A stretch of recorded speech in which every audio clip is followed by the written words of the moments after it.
মুশফিকুর রহিম কি কাজটা ঠিক করলেন? গোটা বাংলাদেশকে তিনি আসলে টেনশনে রাখলেন। এর চেয়ে নাটকীয় আর কি হতে পারে? শততম টেস্ট ম্যাচ খেলতে নেমেছেন আয়ারল্যান্ডের বিপক্ষে এবং প্রথম দিন শেষে তিনি অপরাজিত রয়েছেন ৯৯ রানে। অর্থাৎ এখন পুরো বাংলাদেশকে অপেক্ষা করতে হবে আগামীকালের জন্য। অনেকেই বলছেন যে আজকে চাঁদ রাত এবং কালকে ঈদ, অর্থাৎ মুশফিকুর রহিম কালকে সেঞ্চুরিটা করে ফেলবেন এবং মুশফিকের সামনে কিন্তু ইতিহাস রচনার সুযোগ। শততম টেস্টে সেঞ্চুরি করার বিরল কীর্তি গড়ার একটা সুযোগ কিন্তু তার সামনে, এবং ইতিহাসের ১২তম প্লেয়ার হিসেবে তিনি হয়তো সেই মাইল ফলক অর্জন করবেন। সেটাই আসলে আমরা সবাই প্রত্যাশা করছি। আয়ারল্যান্ডের বিপক্ষে বাংলাদেশের যে সেকেন্ড টেস্ট ম্যাচ, সেটার তাৎপর্য মূলত মুশফিকের কারণেই। শততম টেস্ট ম্যাচ খেলছেন বাংলাদেশের একজন ক্রিকেটার, ১০০তম টেস্ট ম্যাচ খেলছেন, এটাই তো আসলে বিশাল ব্যাপার।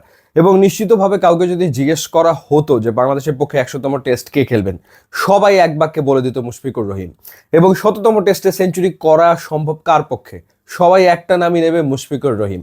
এবং কি ডেডিকেশনে তিনি ব্যাট করলেন তার শততম টেস্ট ম্যাচে, আনবিলিভেবল, অবিশ্বাস্য।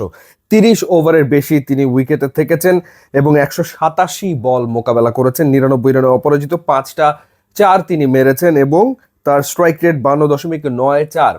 অর্থাৎ এক মুহূর্তের জন্য বিচলিত হননি, একেবারে টেস্ট টেম্পারমেন্ট তিনি দেখাচ্ছেন তার শততম টেস্টেও। বাংলাদেশ দিন শেষ করেছে ২৯২, ৪ উইকেট হারিয়ে। এবং আরও একটা ঘটনা ঘটে গেছে, সেটা হলো যে লিটন কুমার দাস তিনিও একটা ছোট্ট মাইলফলক অর্জন করেছেন। বাংলাদেশি ষষ্ঠ ব্যাটার হিসেবে টেস্ট ক্রিকেটে তিনি ৩০০০ রান পূর্ণ করে ফেলেছেন এবং দিন শেষে তিনিও অপরাজিত রয়েছেন ৪৭ রানে। ৮৬ বলে ৪৭ রান তিনি করেছেন।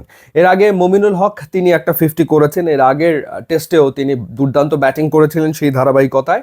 ১২৮ বলে ৬৩ রান তিনি করেছেন এবং দুই ওপেনার মাহমুদুল হাসান জয়, সাদমান ইসলাম, একজন ৩৪-এ আউট হয়েছেন আর একজন ৩৫-এ আউট হয়েছেন।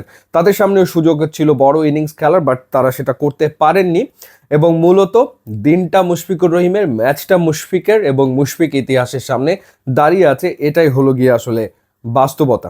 তো মুশফিকের জন্য ডেফিনেটলি আমাদের সবার পক্ষ থেকে তো শুভকামনা আসলে থাকবেই।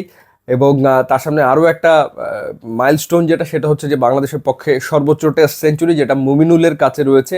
১৩টা সেঞ্চুরি মুমিনুল হক হাঁকিয়েছেন এবং এই শততম টেস্টে যদি মুশফিক সেঞ্চুরিটা পেয়ে যান, তাহলে তারও টেস্ট ক্রিকেটে সেঞ্চুরির সংখ্যা আমার মনে হয় যে ১৩ তো হয়ে যাবে। আর একটা রান মাত্র দরকার। নার্ভাস 99-এ মুশফিক আউট হবেন না, সেটাই আমাদের প্রত্যাশা। কেন যেন মনে হচ্ছে যে মুশফিক আসলে সেঞ্চুরি করে থামবেন না। মুশফিক আসলে আরও বড় কিছু অর্জন করতে চাইবেন এবং আরও একটা ডাবল সেঞ্চুরির দিকেই হয়তো বা তার মনোযোগ থাকবে। সো সেটার জন্য আমাদেরকে অপেক্ষা করতে হচ্ছে এবং দেখা যাক কি ঘটে ঐতিহাসিক এই ম্যাচে। মুশফিকের ঐতিহাসিক ম্যাচ মিরপুরে তিনি আরও একটা অনবদ্য কীর্তি করতে পারেন কিনা, সেটাই আসলে আমরা সবাই দেখার অপেক্ষায়। ইউটিউব এবং ইনস্টাগ্রাম লিঙ্ক দেওয়া আছে, আপনারা যদি যোগ দেন তাহলে খুবই খুশি হব। And thanks for watching.